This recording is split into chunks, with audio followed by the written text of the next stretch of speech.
أشهد أن لا إله إلا الله وحده لا شريك له وأشهد أن محمدا عبده ورسوله أما بعد فأعوذ بالله من الشيطان الرجيم بسم الله الرحمن الرحيم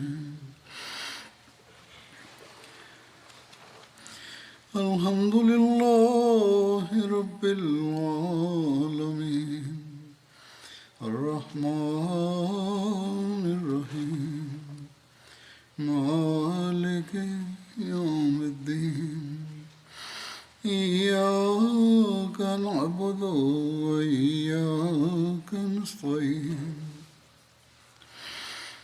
اهدنا الصراط المستقيم صراط الذين أنعمت عليهم غير المغضوب عليهم ولا الضالين মহানবী সাল্লাল্লাহু আলাইহি ওয়াসাল্লামের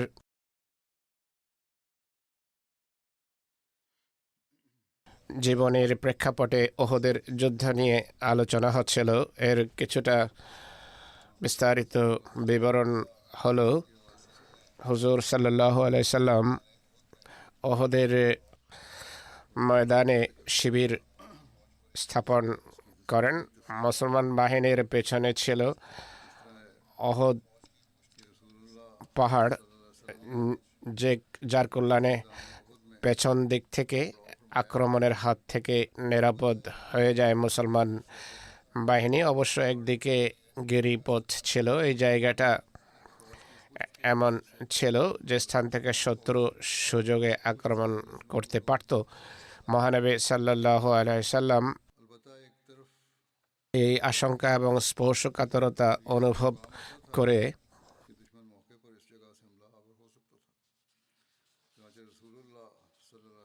50 জন তীরন্দাজ সাহাবীর সমন্বয়ে একটি দলকে সেখানে নিযুক্ত করেন। আব্দুল্লাহ বিন জুবাইর ছিলেন তাদের আমির।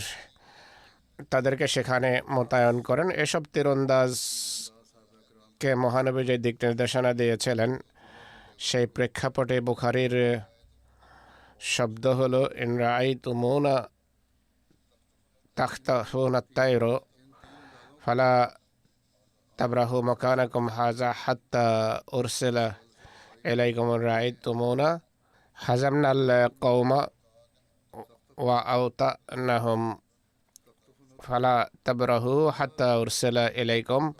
তিনি বলেন, যদি দেখো যে আমাদেরকে পাখি ছোঁ মেরে নিয়ে যাচ্ছে, তাহলেও তোমাদের এই জায়গাটা তোমরা পরিত্যাগ করবে না যতক্ষণ তোমাদেরকে ডেকে পাঠাই। আর যদি দেখো যে আমরা শত্রুকে পরাস্ত করছি আর তাদেরকে পদপিষ্ট করেছি, তাহলেও এই জায়গা পরিত্যাগ করবে না যতক্ষণ না তোমাদের আমি ডেকে পাঠাই। বুখারীর আরও একটি রওয়ায়াত রয়েছে। মহানবী সাল্লাল্লাহু আলাইহি ওয়াসাল্লাম বলেন, যদি তোমরা দেখো যে আমরা তাদের বিরুদ্ধে জয়যুক্ত হয়েছি, তাহলে এই জায়গা ছাড়বে না আর এই জায়গা পরিত্যাগ করবে না। যদি এটি দেখো যে তারা আমাদের বিরুদ্ধে জয়যুক্ত হয়েছে, তোমরা আমাদের সাহায্য করতে এসো না, কোনোভাবে এই জায়গা পরিত্যাগ করবে না। একজন জীবনীকার বলেন যে মহানবী সাল্লাল্লাহু আলাইহি ওয়াসাল্লাম বলেছেন, শত্রুর অশ্বারোহী বাহিনীকে আমাদের থেকে দূরে ঠেলে রাখবে, যেন তারা পেছন দিক থেকে এসে হামলা করতে না পারে। যদি আমরা জয়যুক্ত হই নিজের জায়গায়, তোমরা অবিচল থেকো, যেন পেছন থেকে আবার এসে হামলা না করে। তোমরা নিজের জায়গা আঁকড়ে ধরে রেখো, সেখান থেকে সরবে না। যদি দেখো যে আমরা তাদেরকে পরাজিত করেছি আর আমরা তাদের বাহিনীর মাঝে বা কেন্দ্রেও যদি ঢুকে যাই, তাহলেও তোমরা নিজেদের স্থান পরিত্যাগ করবে না। আর যদি দেখো যে আমাদেরকে হত্যা করা হচ্ছে, আমাদের সাহায্য করতে এসো না, আর আমাদের রক্ষা করার কথা চিন্তা করো না, আর তীরও নিক্ষেপ করো না, কেননা ঘোড়া তীরের কারণে অগ্রসর হয় না। নিঃসন্দেহে আমরা ততক্ষণ জয়যুক্ত থাকব যতক্ষণ তোমরা নিজেদের জায়গায় অবিচল থাকবে। এরপর বলেন, হে আল্লাহ, और उनको तीर मारना, क्योंकि घोड़े तीरों की वजह से आगे नहीं बढ़ते। बेशक হে আল্লাহ, আমি এদের বিরুদ্ধে তোমাকে সাক্ষী রাখছি।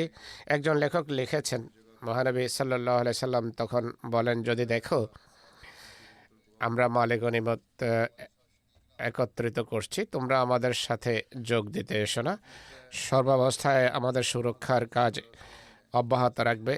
একজন জীবনীকার 50 জন তীরন্দাজের কথা লিখতে গিয়ে বলেন, যার কেনা উপত্যকায় অবস্থিত রণক্ষেত্র দেখার এবং সেই পাহাড়ের ভৌগোলিক অবস্থান দেখার সুযোগ হয়েছে, যাতে তীরন্দাজ মোতায়েন করেছিলেন, তার মহানবী সাল্লাল্লাহু আলাইহি ইসলামের সেই সামরিক দূরদর্শিতার জ্ঞান অর্জন হবে, যার মাধ্যমে তিনি যুদ্ধের পরিকল্পনা, সেনা শক্তি সুবিন্যস্ত সুসংহত করার ব্যাপক দক্ষতা এবং যুদ্ধের প্রস্তুতির সুবর্ণ সুযোগ খুঁজে বের করার ক্ষেত্রে স্বতন্ত্র ছিলেন, যা যুদ্ধ জয়ের জন্য আবশ্যক হয়ে থাকে। একজন লেখক মহানবী সাল্লাল্লাহু আলাইহি সাল্লামের সুদক্ষ রণকৌশল এবং রণ পরিকল্পনার বা কর্মপন্থার কথা উল্লেখ করে বলেন যে তার রণ পরিকল্পনা ও কৌশল এত মহান এবং নিখুঁত ছিল, যার মাধ্যমে হুজুর সাল্লাল্লাহু আলাইহি ইসলামের সামরিক নেতৃত্ব যে অসাধারণ ছিল তার প্রমাণ পাওয়া যায়। আর প্রমাণিত হয় যে কোনো সেনাপতি যত মহানই হোক না কেন, তার চেয়ে বেশি সূক্ষ্ম, নিখুঁত ও প্রজ্ঞাপূর্ণ সামরিক পরিকল্পনা প্রণয়ন করতে পারে না। যদিও তিনি ওহুদের ময়দানে শত্রুর সামনে ছিলেন, কিন্তু তিনি তার বাহিনীর জন্য সামরিক দৃষ্টিকোণ থেকে সেই স্থান বেছে নিয়েছিলেন যা রণক্ষেত্রের সর্বোত্তম জায়গা ছিল। তিনি পাহাড়ের উচ্চতাকে পেছনে রেখে নিজেদের পশ্চাৎ এবং ডান বাহুকে নিরাপদ করে নেন, সুরক্ষিত করেন। বাম দিক থেকে একমাত্র ছিদ্র অর্থাৎ গিরিপথ যা অতিক্রম করে শত্রু ইসলামী বাহিনীর পেছন দিক থেকে হামলা করতে পারত, সেটিকে তীরন্দাজদের মাধ্যমে বন্ধ করে দিয়েছেন। আর শিবির স্থাপনের জন্য ময়দানের তুলনামূলক উঁচু স্থান বেছে নিয়েছেন, যে যদি পরাজিত হতেই হয় খোদা না খাস্তা, তাহলে পলায়ন এবং পিছু ধাওয়াকারীদের হাতে পরিবেষ্টিত হওয়ার পরিবর্তে ইসলামী বাহিনী যেন সহজে নিরাপদ স্থানে পৌঁছে যেতে পারে। আর শত্রু যদি সেনাবাহিনীর প্রাণকেন্দ্র বিদীর্ণ করে ইসলামী বাহিনীর কেন্দ্রকে দখল করার চেষ্টা করে, তাকে যেন ভয়াবহ ক্ষয়ক্ষতির সম্মুখীন হতে হয়। পক্ষান্তরে তিনি সাল্লাল্লাহু আলাইহি সাল্লাম শত্রুকে খোলা ময়দানে নিম্নভূমিতে শিবির স্থাপনে বাধ্য করেছেন। অথচ কুরাইশের ধারণা ছিল যে ইসলামী বাহিনী মদিনা থেকে বেরিয়ে সম্পূর্ণভাবে তাদের সামনে ময়দানে আসবেন, কিন্তু হুজুর সাল্লাল্লাহু আলাইহি সাল্লাম ইসলামী বাহিনীকে নিম বা অর্ধ বৃত্তে ঘুরিয়ে শত্রুকে পশ্চিমে রেখে তাদের পেছনে সবচেয়ে নিরাপদ স্থান বেছে নেন। যে জায়গায় ইসলামী বাহিনী উপস্থিত ছিল সেটি সর্বোত্তম একটা অবস্থানস্থল ছিল। ওহদ এবং আইনাইন পাহাড়দ্বয়ের কারণে সেনাবাহিনীর পশ্চাৎ ভাগ এবং ডান ভাগ ছিল নিরাপদ। বাম দিকে রোমা পাহাড় এবং তীরন্দাজরা গিরিপথ নিরাপদ করে রেখেছিল। দক্ষিণ পূর্ব অংশ যা রোমা পাহাড়ের আগে ছিল, সেখানে কেনা উপত্যকা ছিল, যেখান থেকে শত্রুর হামলা করা ছিল অসম্ভব।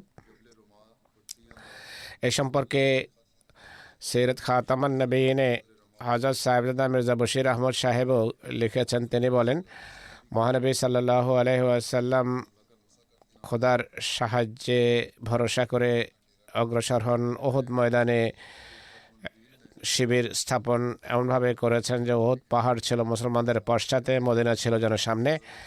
আর এভাবে সেনাবাহিনীর পশ্চাৎভাগ তিনি নিরাপদ করে নেন। পেছনের পাহাড়ে ছিল একটা গিরিপথ যেখান থেকে হামলা করা সম্ভব ছিল।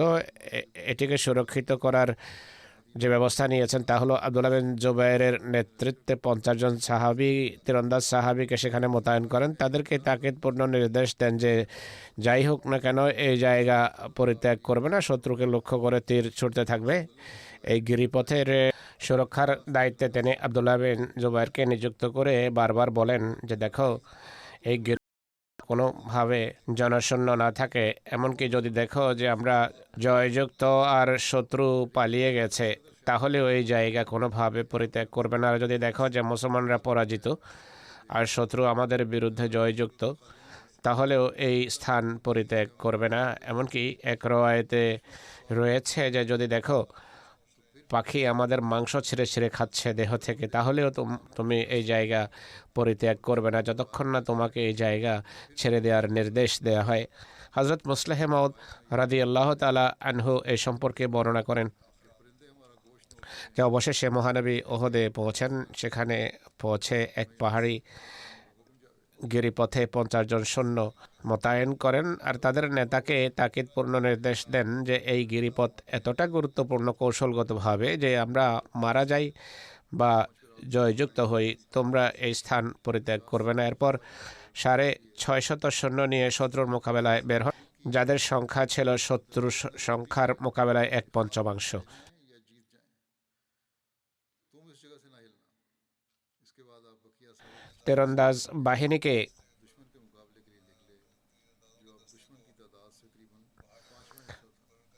পাহাড়ে মোতায়েন করার পর হুজুর সাল্লাল্লাহু আলাইহি ওয়াসাল্লাম আশ্বস্ত হন, নিশ্চিত হন, সৈন্যসারি বিন্যস্ত করতে থাকেন আর সেনা কর্মকর্তাদের মাঝে দায়িত্ব বন্টন করা আরম্ভ করেন। বাহ্যত কাফেরদের মোকাবেলায় মুসলমানদের অবস্থান ছিল খুবই দুর্বল, সংখ্যার দিক থেকেও দুর্বল, সাজ সরঞ্জামের দিক থেকেও দুর্বল আর অস্ত্রশস্ত্রের মানের দিক থেকেও দুর্বল।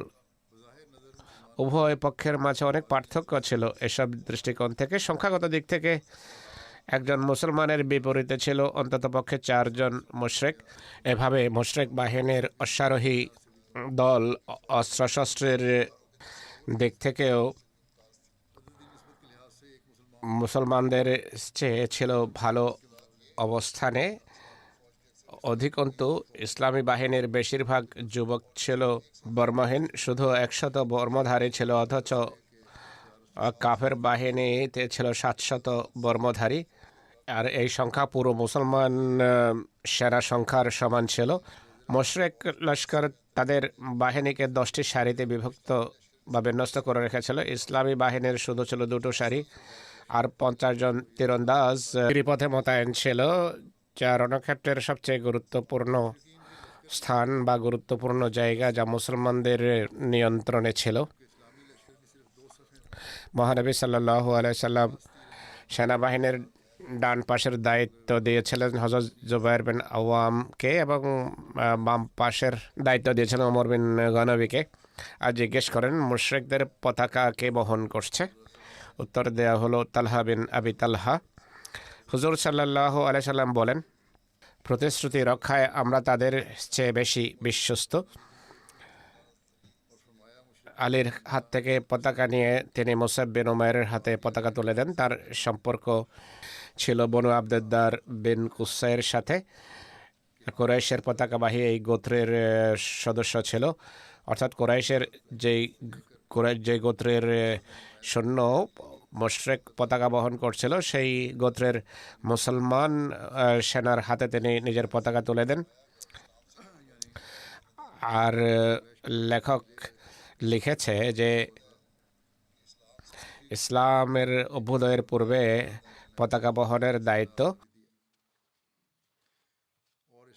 এই বংশের হাতে ছিল, অর্থাৎ বনু আব্দুদ্দারের হাতে।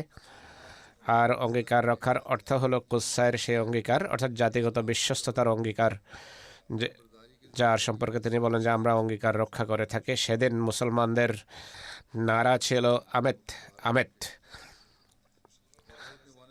মহানবী সাল্লাল্লাহু আলাইহি সাল্লাম বিগলিত চিত্তে খোদা তাআলার দরবারে কাকুতি মিনতির সাথে বিজয়ের জন্য দোয়া করছিলেন। ইসলামী বাহিনীতে আনসার ডানে এবং বামে ছিল, অর্থাৎ ডানে এবং বামে মদিনার আনসার ছিল।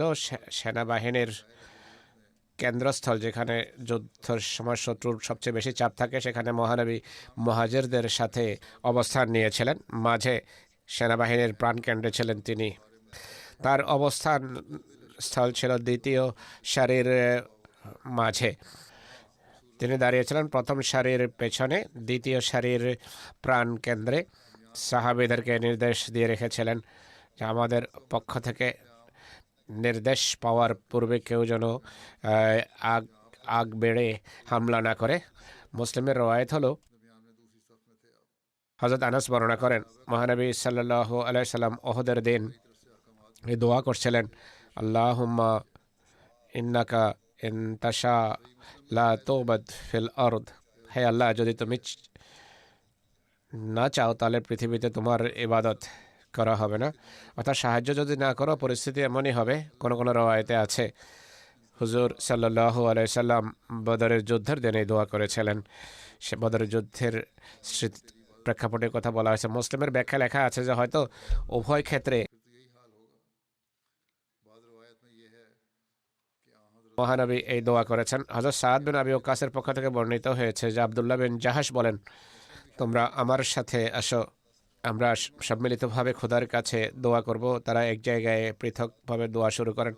হযরত সাদ এভাবে দোয়া করেন, হে আমার প্রভু, কালকে শত্রুর যখন আমরা মুখোমুখি হব তখন শক্তিশালী ভয়াবহ যোদ্ধার যেন আমি মুখোমুখি হই। তোমার সন্তুষ্টির জন্য যেন আমি তার সাথে যুদ্ধ করে আসি, আমার সাথে যুদ্ধ করে তুমি আমাকে তার বিরুদ্ধে বিজয় দান করো, আমি তাকে হত্যা করব আর তার সাজ সরঞ্জাম হস্তগত করবো। এরপর আব্দুল্লাহ বিন জাহাশ দণ্ডায়মান হন আর তিনি এইভাবে দোয়া করেন,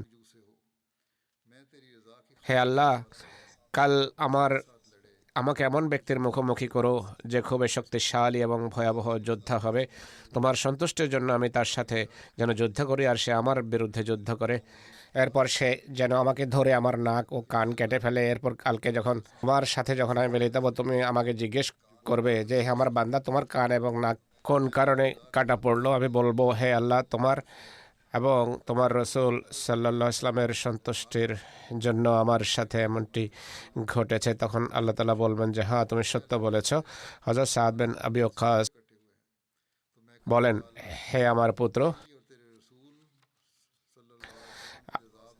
আব্দুল্লাহ বিন জাহাশের দোয়া আমার দোয়ার চেয়ে উত্তম ছিল। আমি সেদিন সন্ধ্যার সময় আব্দুল্লাহকে দেখেছি, তার কান এবং নাক একটি সুতায় ঝুলছিল, অর্থাৎ শত্রু তার অঙ্গচ্ছেদ করেছে। আব্দুল্লাহ বিন আমর বিন হারাম বর্ণনা করেছেন, আমি ওহদের যুদ্ধের একদিন পূর্বে স্বপ্নে মুবাশশির বিন আব্দুল মুনজিরকে দেখেছি।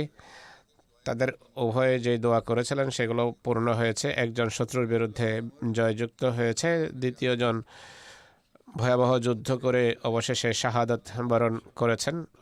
এ ছিল তাদের উভয়ের দোয়ার ঘটনা।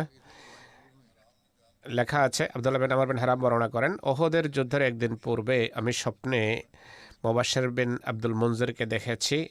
তিনি বদরের যুদ্ধে শাহাদাত বরণ করেছিলেন। তিনি আমাকে বলছিলেন, আপনি কয়েকদিনের মাঝেই আমাদের সাথে মিলিত হবেন। আমি জিজ্ঞেস করলাম, আপনি কোথায়? তিনি বলেন, আমি জান্নাতে, সেখানে যেখানে ইচ্ছা ভ্রমণ করি। আমি তাকে বললাম, আপনি কি বদরের যুদ্ধে শাহাদাত বরণ করেননি? তিনি বলেন, হ্যাঁ, আমাকে পুনরায় জীবিত করা হয়েছে। এই স্বপ্নের উল্লেখ হযরত আব্দুল্লাহ বিন আমর বিন হারাম মহানবী সাল্লাল্লাহু আলাইহি সাল্লামের কাছে করেছেন। তিনি বলেন, হে আবু জাবের, এটি শাহাদাতের শুভ সংবাদ। রওয়ায়াতে উল্লেখিত আছে, হযরত জাবের বর্ণনা করেন, তার পিতা ওহদের দিন শাহাদাত বরণ করেছেন। এর বিশদ বিবরণ হলো, মুশরিকরা সাবখা নামক স্থানে সারি বিন্যাস করে যুদ্ধের সকল প্রস্তুতি নিয়ে, তাদের সংখ্যা ছিল 3000। তাদের কাছে ছিল 200 ঘোড়া, যা ছিল সামনের সারিতে। ঘোড়ার ডান দিকে খালিদ বিন ওয়ালিদকে তারা নিযুক্ত করে আর বামে নিযুক্ত করে ইকরামা বিন আবি জাহল। পদাতিক বাহিনীর দায়িত্ব দিয়েছে সাফওয়ান বিন উমাইয়া, কারো মতে আমর বিন আসকে। আর তীরন্দাজদের দায়িত্ব ছিল আব্দুল্লাহ বিন আবি রবিয়াকে তারা দায়িত্ব দিয়েছে। এরা সবাই পরে ইসলাম গ্রহণ করেছে। পতাকা দিয়ে রেখেছিল তালহা বিন আবি তালহাকে, যে ছিল আব্দুদ্দারের সদস্য। মহানবী বলেছেন যে প্রতিশ্রুতি রক্ষার আমরা বেশি অধিকার রাখি। আব্দুল্লাহ বিন আবি তালহাকে মুশরিকরা পতাকা দেয়, যে বনে আব্দুদ্দারের সদস্য ছিল আবু সুফিয়ান। উনি আব্দুদ্দারের পতাকা বাহিদেরকে উত্তেজিত করতে গিয়ে বলে, হে বনি আব্দেদার, বদরের দিনও তোমরা আমাদের পতাকা বহন করেছিলে, আমাদের যে অবস্থা হয়েছে তোমরা দেখেছ। মানুষের যুদ্ধের সিদ্ধান্ত তাদের পতাকাবাহীদের কারণে হয়ে থাকে। পতাকাবাহী যদি দৃঢ় হয়, অবিচল হয়, তাহলে মানুষের সাহস অটুট থাকে। যদি পতাকাবাহী পালিয়ে যায় তাহলে মানুষও ভয়ে পালাতে থাকে। তাই হয়তো আমাদের পতাকা সমুন্নত রাখো বা আমাদের পথ ছেড়ে দাও, আমরা তোমাদের জন্য যথেষ্ট। অর্থাৎ তাদের আত্মাভিমানকে জাগ্রত করার চেষ্টা করে। তারা উত্তরে বলে, আমরা কি আমাদের পতাকা তোমার হাতে তুলে দেব? অচিরেই জানতে পারবে যে যখন শত্রুর সাথে আমাদের যুদ্ধ হয় আমরা কি করি, তা স্পষ্ট হয়ে যাবে। সবার শেষে ছিল কুরাইশ নারীদের তাঁবু, যারা ক্রমাগতভাবে ঢোল বাজিয়ে বদরের নিহতদের কথা স্মরণ করিয়ে যুদ্ধে তাদের উদ্দীপ্ত করছিল আর অতীত পরাজয়ের গ্লানি দূর করার চেষ্টা করছিল।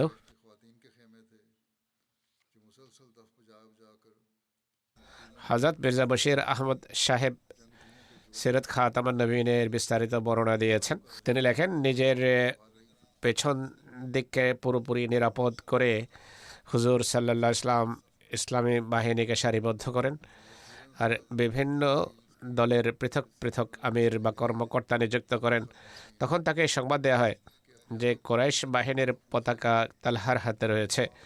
তালহা সেই বংশের সাথে সম্পর্ক রাখত কুরাইশের সর্বপ্রাচীন উত্তরসূরি কুসাই বিন কিলাবের প্রতিষ্ঠিত ব্যবস্থাপনার অধীনে কুরাইশের পতাকা বহনের দায়িত্ব পালন করত।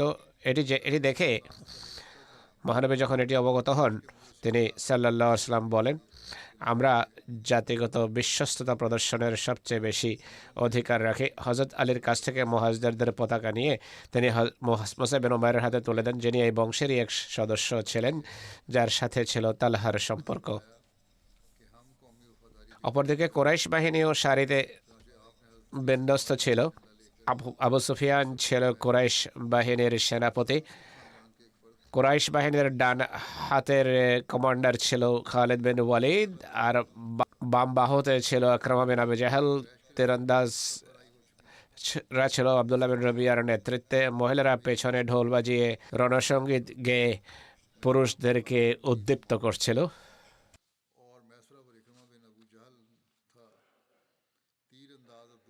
যাই হোক, উভয় বাহিনী যখন সারি বিন্যস্ত হচ্ছিল, আবু সুফিয়ান আনসার মুসলমানদেরকে ডেকে বলে, হে অস খজরজ, তোমরা আমাদের এবং আমাদের বংশের লোকদের মাঝ থেকে সরে যাও, তোমাদেরকে নিয়ে আমাদের কোনো মাথা ব্যথা নেই। তখন আনসার আবু সুফিয়ানকে কঠোর ভাষায় সম্বোধন করেন এবং তাকে অভিসম্পাত করে।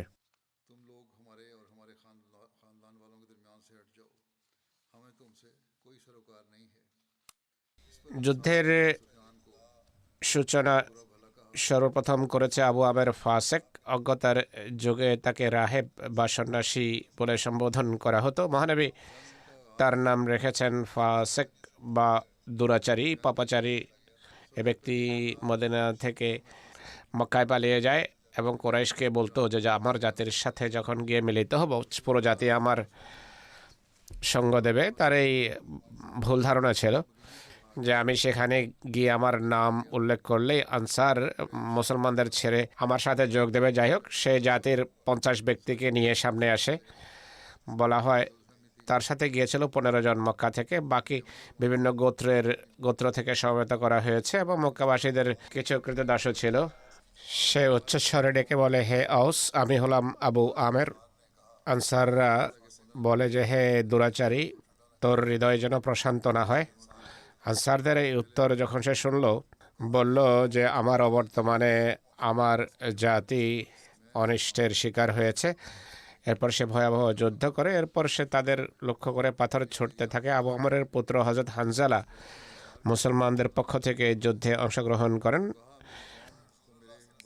তিনি মহানবী সাল্লাল্লাহু আলাইহি ওয়াসাল্লামের কাছে নিজের পিতাকে স্বয়ং হত্যা করার অনুমতি চান। হুজুর সাল্লাল্লাহু আলাইহি ওয়াসাল্লাম তাকে এমনটি করতে বারণ করেন, অথচ এটি যুদ্ধের পরিস্থিতি ছিল। কিন্তু তা সত্ত্বেও তিনি কাণ্ডজ্ঞান বজায় রেখে কাজ করার নির্দেশ দেন। তিনি বলেন যে না, তুমি করবে না, অন্য কে করবে। আবু আমেরের পরে মুশরিকদের পক্ষ থেকে এক ব্যক্তি যে উষ্ট্রে আরোহিত ছিল রণক্ষেত্রে বেরিয়ে আসে। সে প্রতিদ্বন্দ্বী আহ্বান করে, মানুষ তার প্রতি মনোযোগ নিবদ্ধ করে। সে 3বার চ্যালেঞ্জ দেয়। তখন হজরত জুবাইর তার মোকাবেলায় বের হন এবং অনেক উঁচু লাফ দিয়ে তার সমানে পৌঁছে তার ঘাড় ধরে ফেলেন। তাদের উভয়ের মাঝে ওটের উপরেই শক্তি পরীক্ষা চলতে থাকে। শক্তির পরীক্ষা হয়। মহানবী সাল্লাল্লাহু বলেন, এদের মাঝে যে প্রথমেই ভূমি স্পর্শ করবে সেই নিহত হবে। সেই মুশরিককে সেই অবস্থায় ওট থেকে নিচে ভূপাতিত হয়ে হযরত জুবাইর তার উপর লাফ দিয়ে পড়েন এবং তাৎক্ষণিকভাবে সেই মুশরিককে হত্যা করেন। মহানবী সাল্লাল্লাহু আলাইহি সাল্লাম হযরত জুবাইরের প্রশংসা করেন এবং বলেন, প্রত্যেক নবীর একজন হাওয়ারি হয়ে থাকে, আবার হাওয়ারি হলেন জুবাইর। এই মুশরিকের মোকাবেলা যদি জুবাইর না বের হতো তাহলে আমি স্বয়ং বের হতাম।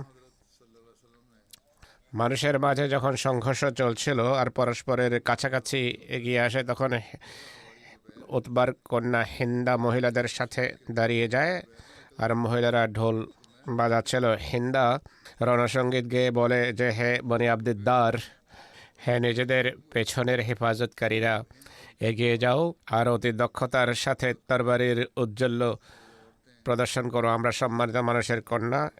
এই রণসঙ্গীত সে গাইছিল। আমরা কোমল পেটে হাঁটে, আমাদের গলায় মতি ঝুলানো আছে, আমাদের সীতা কস্তুরীতে পরিপূর্ণ। যদি তোমরা এগিয়ে যাও তাহলে আমরা তোমাদেরকে বুকে টেনে নেব, আর যদি তোমরা পিঠ দেখাও তাহলে আমরা তোমাদের প্রতি রূঢ় হব, রুষ্ট হব, আর এর জন্য আমাদের কোনো আক্ষেপ হবে না। এভাবে তাদের উত্তেজিত করার, উদ্দীপ্ত করার চেষ্টা করে। মহানবী যখন একটি বারানোর সঙ্গে শোনেন, তখন মহানবী সাল্লাল্লাহু আলাইহি এই দোয়া করেন, আল্লাহুম্মা বিকা জুলু ওয়া বিকা সুলু ওয়া ফিকা ও কাতালু হাসবি আল্লাহু ওয়া নি'মাল ওয়াকিল। হে আল্লাহ, আমি তোমার পবিত্র নাম নিয়েই প্রদক্ষিণ করি, তোমার নাম নিয়েই আমি হামলা করি, তোমার সন্তুষ্টির জন্য যুদ্ধ করি। আল্লাহ আমার জন্য যথেষ্ট, কতই উত্তম কার্যনির্বাহক তিনি। তাদের একটি ছিল জাগতিক মাধ্যম। মহানবী বলেন যে আমাদের মাধ্যম হলেন আল্লাহ তাআলা।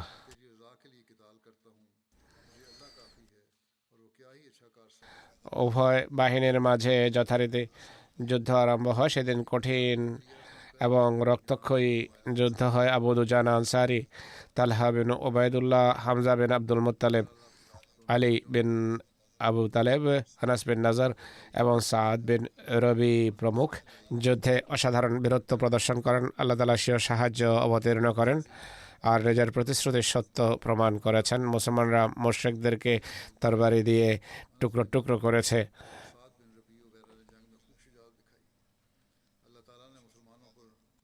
এক পর্যায়ে তাদের বাহিনী বা কাফের সৈন্যকে হটিয়ে দিয়েছে। মুশরিকদের অশ্বারোহীরা মুসলমানদের উপর 3বার হামলা করেছে। প্রত্যেকবার তীরের মাধ্যমে তাদেরকে পিছু হটতে বাধ্য করা হয়। হযরত ওমর সেদিন তার ভাই যায়েদকে বলেন, হে আমার ভাই, আমার বর্ম পরে নাও। তিনি বলেন, আমিও শাহাদাতের সেভাবেই বাসনা রাখি যেমনটি আপনি রাখেন। উভয় ভাই সেদিন বর্ম পরেননি, বর্ম না পরেই যুদ্ধ করেছেন শাহাদাতের অদম্য বাসনায়। সেদিন যুদ্ধ যখন ভয়াবহ রূপ ধারণ করে, মহানবী সাল্লাল্লাহু আলাইহি সাল্লাম আনসারদের পতাকা তলে বসে যান। আলীকে বার্তা প্রেরণ করেন যে পতাকা নিয়ে এগিয়ে যাও। তখন হযরত আলী এগিয়ে যান এবং বলেন, আমি হলাম আবুল কাসেম। তখন মুশরিক সারি থেকে এক ব্যক্তি বের হয়। সে ছিল তালহা বিন আবু তালহা। তার হাতে মুশরিকদের পতাকা ছিল। যুদ্ধে পতাকা বহনের বিশেষত্ব বনি আব্দুদ্দারেরই, কেননা কুরাইশের পতাকা আব্দুদ্দারি বানিয়েছিল। তালহা বিন আবি তালহা প্রতিদ্বন্দ্বিতায় ডাক দেয় যে কে আছে যে আমার প্রতিদ্বন্দ্বিতায় আসবে। কয়েকবার সে প্রতিদ্বন্দ্বীকে ডাকে, কিন্তু মুসলমানদের মধ্য থেকে কেউ বের হয়নি। অবশ্যই তালহা ডেকে বলে, হে মোহাম্মদ সাল্লাল্লাহু আলাইহি সাল্লামের সাথীগণ, তোমাদের বিশ্বাস হলো তোমাদের যারা শহীদ হয় বা মারা যায় তারা জান্নাতে যায়, আর আমাদের মৃতরা জাহান্নামে যায়। এক রওয়ায়াত অনুসারে সে বলে, হে মোহাম্মদের সাথীগণ সাল্লাল্লাহু আলাইহি সাল্লাম, তোমরা তো মনে করো আল্লাহ তাআলা আমাদেরকে তোমাদের তরবারি দ্বারা কর্তৃত্ব করে জাহান্নামে নিক্ষেপ করেন, আর তোমাদেরকে আমাদের তরবারি দ্বারা হত্যা করিয়ে তাৎক্ষণিক জান্নাতে প্রবেশ করেন। তাই তোমাদের কে আছে যে আমাকে দ্রুত জাহান্নামে পৌঁছাবে, বা খুব দ্রুত আমার তরবারির মাধ্যমে কে আছে যে জান্নাতে যেতে চায়? সে এইভাবে উত্তেজিত বা উদ্দীপ্ত করার চেষ্টা করে, আর সে বলে, লাত ও উজ্জার কসম, তোমরা মিথ্যাবাদী। যদি এই বিশ্বাসে তোমরা অটল থাকতে, তাহলে অবশ্যই তোমাদেরকেও এখন আমার প্রতিদ্বন্দ্বিতার জন্য বের হতো। একথা শুনে হযরত আলী বের হন, প্রতিদ্বন্দ্বিতার জন্য তার সামনে এগিয়ে আসেন। উভয়ের মাঝে তরবারির বিনিময় হয়। হযরত আলী তাকে হত্যা করেন। এক রওয়ায়াত অনুসারে উভয় বাহিনীর এই দুই ব্যক্তি পরস্পরের প্রতিদ্বন্দ্বিতা বেরোয়। হঠাৎ করে হযরত আলী তার উপর ঝাঁপিয়ে পড়েন এবং তাকে আছাড় দিয়ে ফেলে দেন এবং তার পা কেটে ফেলেন, ভূপাতিত করেন। এভাবে তার দেহের গুপ্ত অঙ্গ বেরিয়ে আসে। তখন তালহা বলেন, হে আমার ভাই, আমি তোমাকে খোদার দোহাই দিয়ে দয়ার ভিক্ষা চাচ্ছি। এটি শুনে হযরত আলী সেখান থেকে ফিরে আসেন এবং তাকে হামলা করেননি। এরপর সাহাবীরা হযরত আলীকে বলেন, আপনি কেন তাকে হত্যা করেননি? হযরত আলী বলেন, তার কাপড় খুলে যায় এবং তার মুখ আমার দিকে ছিল, তার প্রতি আমার দয়া হয়, তাই আমি বুঝতে পেরেছি যে খোদা তাআলা তাকে ধ্বংস করেছেন। এক রওয়ায়াত অনুসারে মহানবী সাল্লাল্লাহু আলাইহি ওয়াসাল্লাম হযরত আলীকে বলেন, তুমি তাকে কেন ছেড়ে দিলে, হত্যা করলে না? হযরত আলী বলেন, সে খোদার দোহাই দিয়ে আমার কাছে দয়ার ভিক্ষা চেয়েছে। তিনি বলেন, তাকে হত্যা করো। হযরত আলী রাদিয়াল্লাহু আনহু তাকে হত্যা করেন। মুশরিকদের পতাকাবাহীর নিহত হওয়া মহানবীর সেই স্বপ্নের সত্যায়ন ছিল যে আমি ভেড়ার পিঠে আরোহিত। মহানবী আনন্দিত হন এবং সুউচ্চস্বরে আল্লাহু আকবার বলেন। মুসলমানরাও তার সাথে আল্লাহু আকবার ধ্বনি উচ্চকিত করেন এবং মুশরিকদের উপর এমন ভয়াবহ হামলা করেন যে তাদের সারি ছিন্ন ভিন্ন হয়ে যায়। মহানবীর সাহাবীরা বিভিন্ন দলে বিভক্ত হয়ে যান আর শত্রুকে তরবারি দ্বারা টুকরো টুকরো করতে থাকেন, আর এক পর্যায়ে তাদেরকে সম্মুখ থেকে ভাগিয়ে দেন। তালহার নিহত হওয়ার পর মুশরিকদের মধ্য থেকে তার ভাই আবু সাইবা ওসমান বিন আবু তালহা নিজের হাতে পতাকা নেয়। এরপর হযরত হামজা তার উপর হামলা করেন, তার হাত কাঁধ পর্যন্ত কেটে ফেলেন। হযরত হামজার তরবারি তার হাঁসুলি পর্যন্ত, অর্থাৎ গলার নিচের হাড় পর্যন্ত কেটে ফেলেন। আর হযরত হামজা এই কথা বলে সেখান থেকে ফিরে আসেন যে আমি হাজিদের পানি সরবরাহকারী, অর্থাৎ আব্দুল মুত্তালিবের পুত্র। এরপর মুশরিকদের পতাকা ওসমান এবং তালহার ভাই নিজের হাতে নেয়, যার নাম ছিল আবু সাইদ বিন আবি তালহা। তাকে লক্ষ্য করে হযরত সাদ বিন আবি ওয়াক্কাস তীর নিক্ষেপ করেন, যা তার বক্ষে গিয়ে লাগে, আর এইভাবে তাকে তিনি হত্যা করেন। এরপর তালহা বিন আবু তালহা, যাকে হযরত আলী হত্যা করেছেন, তার পুত্র মুসাফে পতাকা হাতে নিয়েছে। হযরত আসিম বিন সাবেত তাকে লক্ষ্য করে তীর নিক্ষেপ করেন, সেও নিহত হয়। এরপর মুসাফের ভাই হারিস বিন তালহা পতাকা হাতে নেয়, তাকে লক্ষ্য করে হযরত আসিম তীর নিক্ষেপ করেন, তাকেও তিনি হত্যা করেন। তালহার এই উভয় পুত্র মুসাফে এবং হারিসের মাও সেই মুশরিক সৈন্যের সাথে এসেছিল, সেই মহিলার নাম ছিল সুলাহফা। এরপর হযরত আসিমের তীর তার যে পুত্রের গায়ে লেগে গেছিল, সে আহত অবস্থায় গিয়ে মায়ের কোলে মাথা রেখে দেয়। সুলাহফা বলে, তোমাকে কে আহত করেছে? পুত্রদের, আমি সেই ব্যক্তির আওয়াজ শুনেছি, সে আমাকে তীর মারার পর বলেছে, নে এই তীর, আমি আবু আফলাহর পুত্র। সুলাহফা তখন মানত করে যে যদি আসিম বিন সাবেতের মাথা আমার হাতে আসে তাহলে তাতে মদ রেখে আমি পান করব। সে ঘোষণা দেয় যে যে ব্যক্তি আসিম বিন সাবেতের মাথা কেটে আমার কাছে আনবে, আমি তাকে 100 উট পুরস্কার দেব। কিন্তু হযরত আসিম এই ওহদের যুদ্ধে শাহাদত বরণ করেননি। রজির অভিযানে তিনি শাহাদত বরণ করেন। এই উভয় ভাই নিহত হওয়ার পর তাদের তৃতীয় ভাই কেলাব বিন তালহা তরবারি হাতে নেয়, তাকে হযরত জুবাইর হত্যা করেন। এক উক্তি অনুসারে তাকে ওসমান হত্যা করেছেন। এরপর তাদের ভাই জুলাস বিন তালহা পতাকা হাতে নেয়, তাকে হযরত তালহা বিন ওবাইদুল্লাহ হত্যা করেন।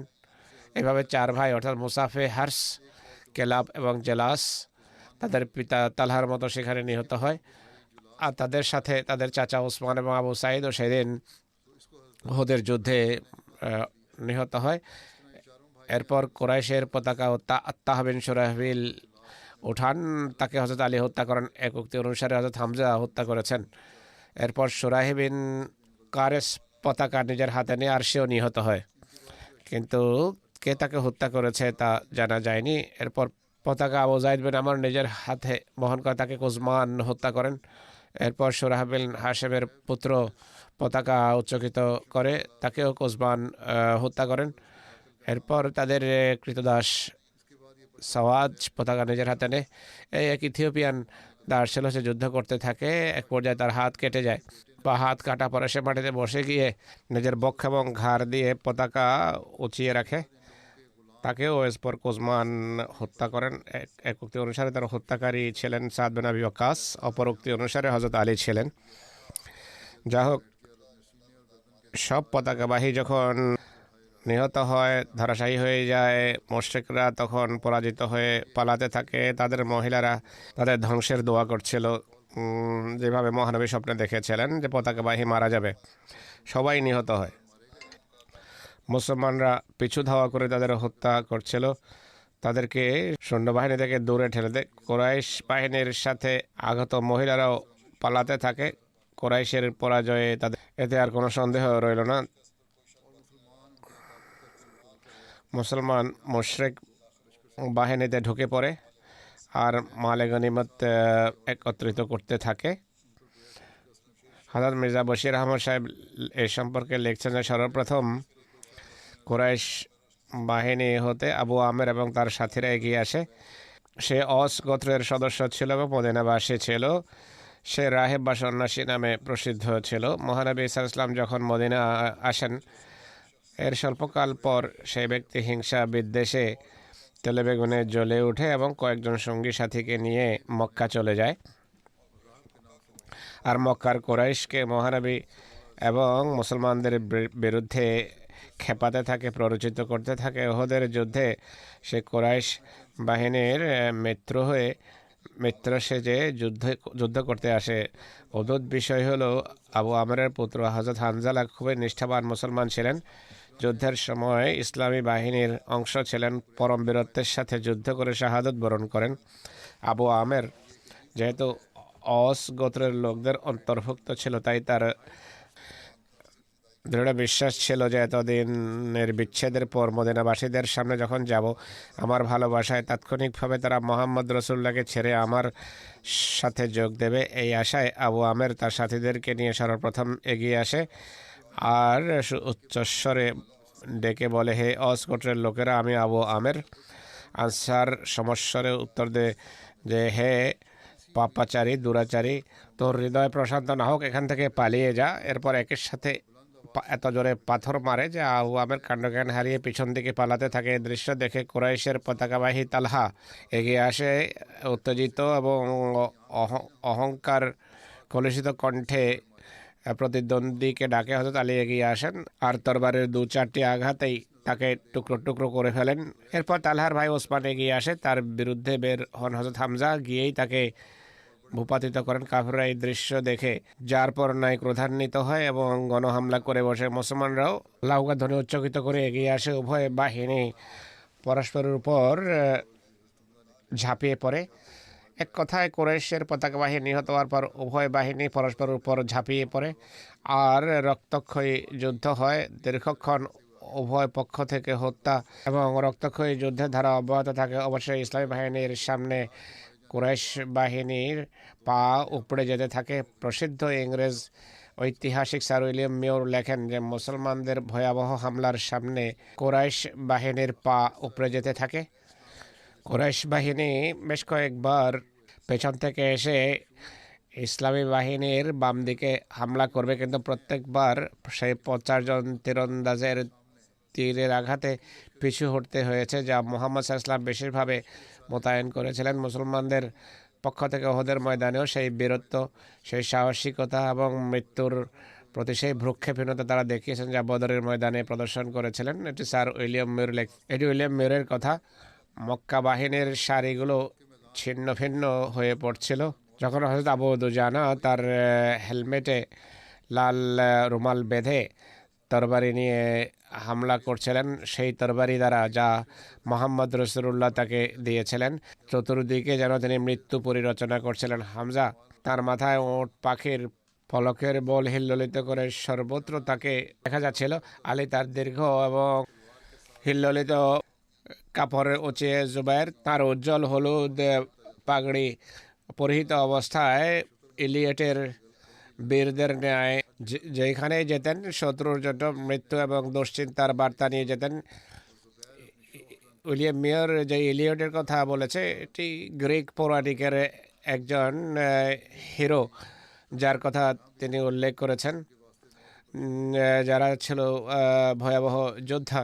তিনি বলছেন যে এটি হলো সেই দৃশ্য যেখানে পরবর্তী ইসলামী বিজয়ের হিরোরা প্রশিক্ষণ প্রাপ্ত হয়েছে।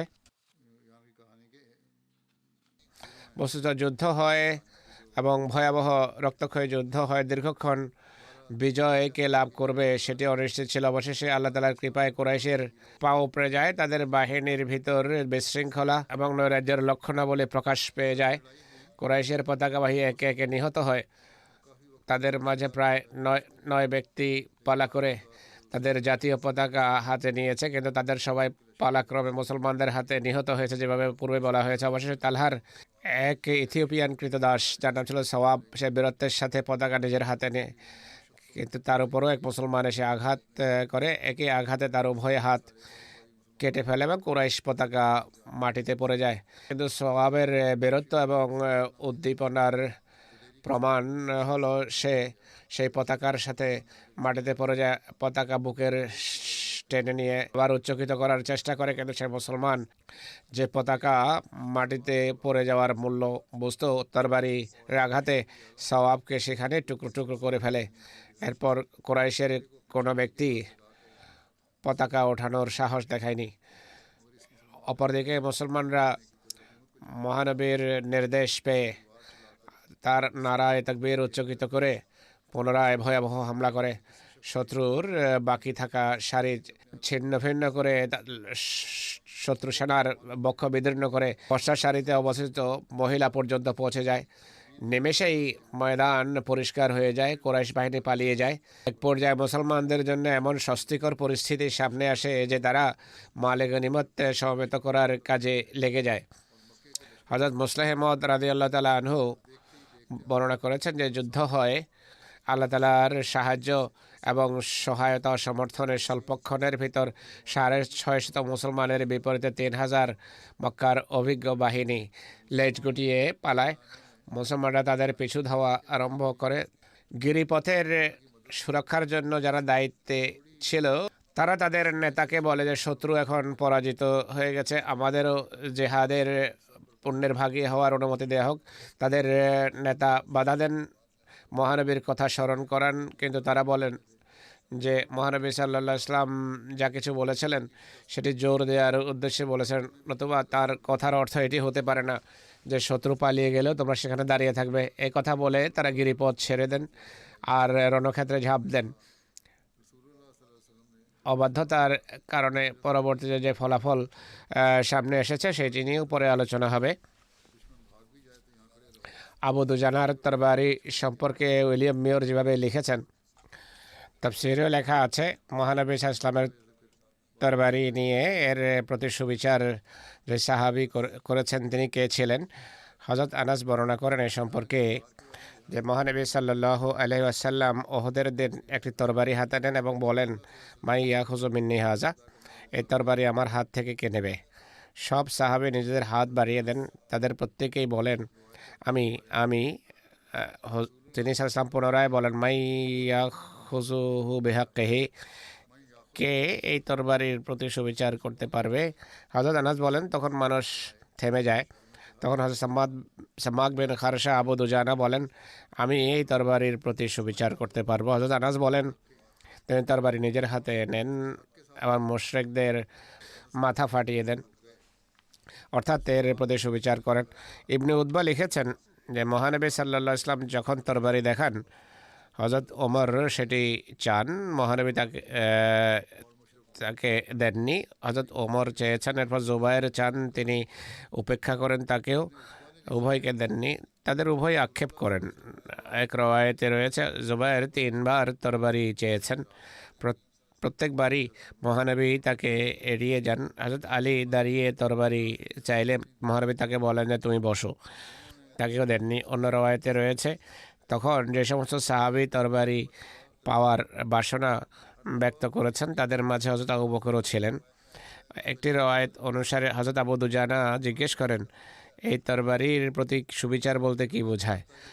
তিনি বলেছিলেন সুবিচার কে করতে পারবে। আবু দুজানা জিজ্ঞেস করেন যে এর প্রতি সুবিচার কি। তিনি বলেন যে এর দ্বারা কোনো মুসলমানকে হত্যা করবে না, আর এই তরবারির হাতে থাকতে কোনো কাফেরের মোকাবেলায় পালাবে না, অর্থাৎ বীরত্বের সাথে মোকাবেলা করবে। তখন হযরত আবু দুজানা বলেন আমি এই তরবারির প্রতি সুবিচার করব। মহানবী সাল্লাল্লাহু আলাইহি সাল্লাম যখন হযরত আবু দুজানাকে তরবারি হস্তান্তর করেন, তিনি এর দ্বারা মুশরিকদের মাথা ফাটিয়ে দেন।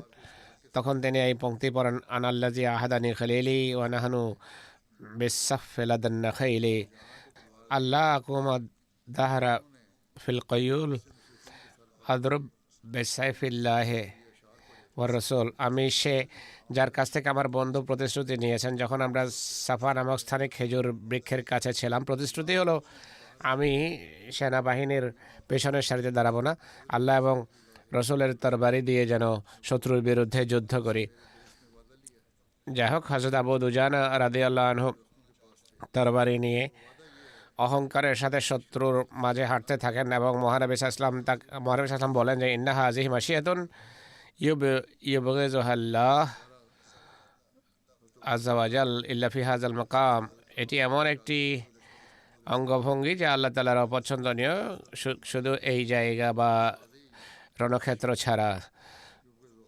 হযরত আবু দুজানার কথা উল্লেখ করে সিরাত খাতামান নবীনে হযরত মির্জা বশির আহমদ সাহেব লিখেছেন যে প্রতিদ্বন্দ্বিতায় যখন কাফের বাহিনী পরাজয়ের সম্মুখীন হয়, কাফেররা এই দৃশ্য দেখে ক্রোধে ফেটে পড়ে এবং গণহামলা করে। মুসলমানরা তাকবীর উচ্চকিত করে এগিয়ে আসে আর উভয় বাহিনী পরস্পরের উপর হামলা করে।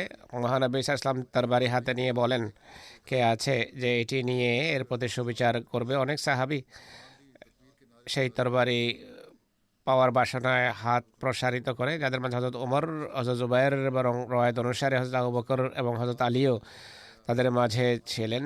কিন্তু মহানবী তরবারি দেননি এবং বলতে থাকেন কেউ আছে কি যে তরবারির প্রতি সুবিচার করবে। অবশেষে আবু দুজানা আনসারী হাত বাড়ান এবং বলেন হে আল্লাহর রাসূল আমাকে সেই পতাকা দেন। মহানবী তাকে সেই পতাকা দান করেন আর আবু দুজানা এই তরবারি হাতে নিয়ে অহংকারের সাথে কাফেরদের দিকে এগিয়ে যান। মহানবী সাল্লাল্লাহু আলাইহি সাহাবীদেরকে বলেন এইভাবে হাঁটা খোদার কাছে অনেক অপছন্দনীয়, কিন্তু এমন ক্ষেত্রে নয়। জুবায়ের, যিনি মহানবীর তরবারি পাওয়ার সবচেয়ে বেশি বাসনা রাখতেন আর নিকটাত্মীয় হওয়ার কারণে মনে করতেন যে আমার বেশি অধিকার রয়েছে, তিনি এই কারণে মর্মযাতনায় ভোগেন যে ব্যাপার কি যে মহানবী সাল্লাল্লাহু আলাইহি ওয়াসাল্লাম আমাকে তরবারি দেননি আর আবু দুজানাকে সেই তরবারি হস্তান্তর করেছেন। তিনি তার এই দুশ্চিন্তা দূর করার জন্য অঙ্গীকার করেন আমি রণক্ষেত্রে আবু দুজানার সাথে থাকব আর দেখব যে এই তরবারি দিয়ে তিনি কি করেন। তিনি বলেন আবু দুজানা নিজের মাথায় একটা লাল কাপড় বেঁধে নেন আর সেই তরবারি নিয়ে খোদার প্রশংসার গান গেয়ে মুশরিক সারিতে ঢুকে পড়েন। আমি দেখলাম যেদিকে যেতেন যিনি মৃত্যুপুরী রচনা করছিলেন, আমি কাউকে দেখিনি যে তার সামনে এসেছে আর সে রক্ষা পেয়েছে। এমনকি কুরাইশ বাহিনীকে বিদীর্ণ করে তিনি কুরাইশ বাহিনীর দ্বিতীয় প্রান্তে চলে, যেখানে কুরাইশ নারীরা দণ্ডায়মান ছিল। আবু সুফিয়ানের স্ত্রী হিন্দা যে রণসঙ্গীত গেয়ে পুরুষদেরকে উত্তেজিত করছিল, সে তার সামনে আসে। আবু দুজানা তাকে হত্যা করার জন্য তরবারি উঠান। আবু সুফিয়ান উচ্চস্বরে চিৎকার করে পুরুষদেরকে সাহায্যের জন্য ডাকে, কিন্তু কেউ তার সাহায্যের জন্য আসেনি। কিন্তু আমি দেখেছি আবু দুজানা নিজেই বিরত হন, তরবারি নামিয়ে নেন এবং সেখান থেকে সরে যান। জুবায়ের বর্ণনা করেন তখন আমি আবু দুজানাকে জিজ্ঞেস করি যে ব্যাপার কি, প্রথমে তরবারি উঁচিয়ে হত্যা করতে যাচ্ছিলে আবার তরবারি নামিয়ে ফেললে। দিদি বলেন যে আমার মনোপুত হয়নি বা মন চায়নি যে মহানবী সাল্লাল্লাহু আলাইহি ওয়াসাল্লামের তরবারি এক নারীর কে হত্যার জন্য ব্যবহার করব। সেই নারী যার সাথে কোনো হেফাজতকারী নেই, রক্ষণাবেক্ষণকারী নেই, এই হলো ইসলামী রণনীতি। জুবাইর বলেন, তখন আমি বুঝতে পেরেছি যে মহানবী সাল্লাল্লাহু আলাইহি ওয়াসাল্লামের তরবারির প্রতি যে সুবিচারের দাবি ছিল, তিনি সেই দাবি পূরণ করেছেন। ये है इस्लामी जंग का असूल। जुबैर कहते हैं कि मैंने इस वक्त समझा कि वाकई হযরত মুসলিহ মাউদ রাদিয়াল্লাহু তাআলা আনহু এই বিশেষ উপলক্ষের কথা বলতে গিয়ে লিখেছেন যে এক সাহাবী জিজ্ঞেস করেন যে তরবারি উঠানোর পরেও হত্যা কেন করলে না। মুসলিম মাউদ এই ঘটনা উল্লেখ করেছেন। আবু দুজানা এর উত্তরে বলেন যে আমার কাছে এটি অসহনীয় বিষয় ছিল যে আমি तलवार उठाकर फिर उसने कत्ल क्यों ना किया, ये सारा जिक्र किया, बयान किया मुस्लिम मौद ने भी। মহানবী সাল্লাল্লাহু আলাইহি ওয়াসাল্লামের তরবারি এক দুর্বল নারীকে হত্যার জন্য ব্যবহার করব। হযরত মুসলিম মাউদ বলেন যে তিনি সাল্লাল্লাহু আলাইহি ওয়াসাল্লাম নারীদেরকে শ্রদ্ধা এবং সম্মানের শিক্ষা দিতেন সবসময়, যে কারণে কাফের নারীরা বড় ধৃষ্টতার সাথে মুসলমানদের ক্ষতি করার চেষ্টা করত। কিন্তু এই ঘটনা কেন ঘটেছে সেটি তিনি বলছেন যে মহানবী আসলে মহিলাদের শ্রদ্ধা এবং সম্মানের শিক্ষা দিতেন, আর মহিলারা এই কারণে বেশি ধৃষ্ট হয়ে উঠেছিল। কাফের নারীরাও এবং মুসলমানদের ক্ষতি করার চেষ্টা করত, কিন্তু মুসলমানেরা তারপরও ধৈর্য এবং সহ্য প্রদর্শন করছে। এ হলো ইসলামী শিক্ষার বা ইসলামী যুদ্ধের নীতি। দোয়া অব্যাহত রাখুন, ফিলিস্তিনিদের জন্য দোয়া জারি রাখুন। অত্যাচার এবং নির্যাতনের ক্ষেত্রে সকল সীমা ছাড়িয়ে যাচ্ছে। আল্লাহ তাআলা শত্রুর পাকড়াওয়ের বিধান এবং ব্যবস্থা করুন। নির্যাতিত ফিলিস্তিনিদের জন্য আল্লাহ তাআলা সহজ সাধ্যতা সৃষ্টি করুন, পরিস্থিতি সহজ করুন। আল্লাহ তাআলা মুসলমান দেশগুলোকে বিবেক বুদ্ধি দিন, তারা যেন সমস্যারে ঐক্যবদ্ধভাবে মুসলমান ভাইদের প্রাপ্য অধিকার প্রদানে সচেষ্ট হয়। मुसलमान ममालिक को भी अक्ल और समझ दे कि उनकी आवाज़ एक होने और वो मुसलमान भाइयों के लिए उनका हक अदा करने के लिए कोशिश करने वाले हों।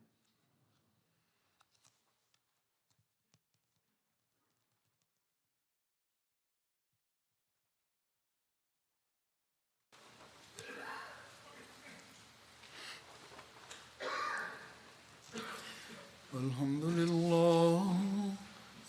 لله نحمده ونستعينه ونستغفره ونؤمن به ونتوكل عليه ونعوذ بالله من شرور أنفسنا ومن سيئات أعمالنا من يهده الله فلا مضل له ومن يضلل فلا هادي له ونشهد أن لا إله إلا الله ونشهد أن محمدا عبده ورسوله عباد الله رحمكم الله إن الله يأمر بالعدل والإحسان وإيتاء ذي القربى وينهى عن الفحشاء والمنكر والبغي يعظكم لعلكم تذكرون اذكروا الله يذكركم وادعوه يستجب لكم ولذكر الله أكبر.